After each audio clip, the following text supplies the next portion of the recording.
Vidéo numéro 2. La suite. Le retour. Tu commences? Oui, j'ai commencé la première, tu commences la Non, c'est moi qui ai commencé déjà la première.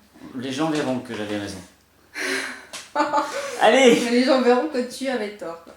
Comment avez-vous fait pour vous procurer légalement autant de médicaments?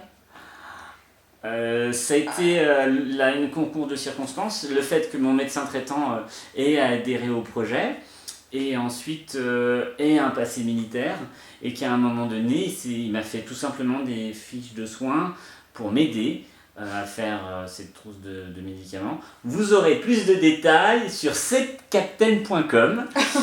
Non, mais on peut dire qu'on a été honnête aussi et qu'on a dit à la pharmacienne qu'on faisait un tour du monde parce que ça faisait un peu louche d'avoir autant de médicaments en paraissant quand même bonne santé, je pense. Tout à fait. Et elle a compris. Et les gens sont... Enfin voilà, le corps médical a été très compréhensif avec nous.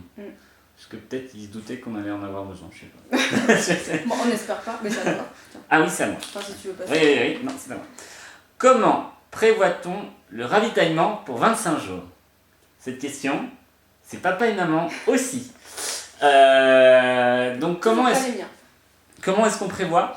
Eh bien déjà, concrètement, on prévoit, et là, véritablement, les repas pour le midi et le soir. C'est-à-dire qu'on ne fait pas comme on arrive dans un supermarché en disant qu'est-ce qu'on va manger ce soir. Donc on prévoit véritablement les repas, qu'on liste vraiment sur un document. Après, bien sûr, on peut garder la liberté de les interchanger, mais on fait vraiment les repas. Donc on les liste, donc ça donne la quantité de nourriture.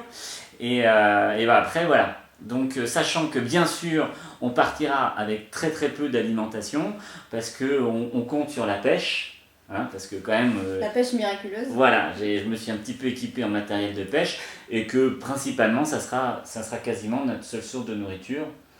Ouais, on va rien acheter en fait. Enfin on verra dans les faits pour l'instant. Enfin voilà, j'espère qu'avoir été assez clair dans cette réponse. Alors, le trajet sur le site Setcaptain sera-t-il exactement le vôtre? Plus ou moins. Plus ou moins. Bah de toute façon, enfin vas-y, parce que je réponds tout le temps. Mais non, mais de toute façon, ça sera adapté à nos envies, à la météo, aux problèmes qu'on pourra peut-être avoir. Donc oui, on a un tracé à peu près...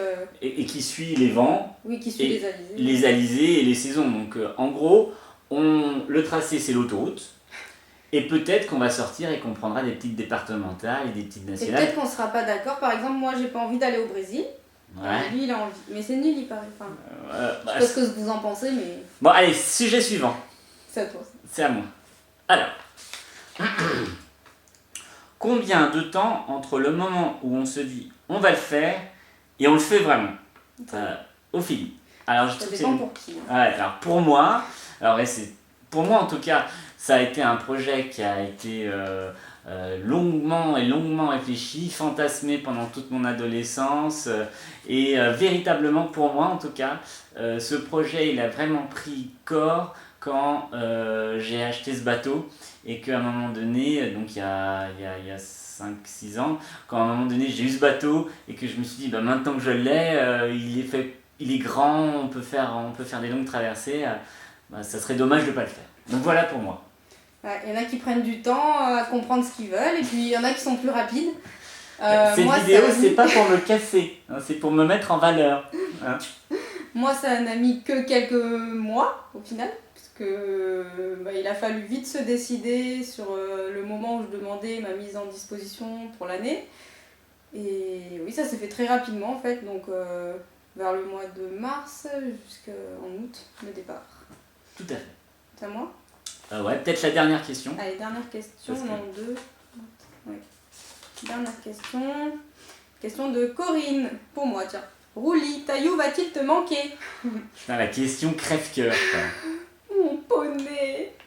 Bah oui, évidemment qu'il va me manquer, mais il est confié à quelqu'un de confiance, France, et je la remercie.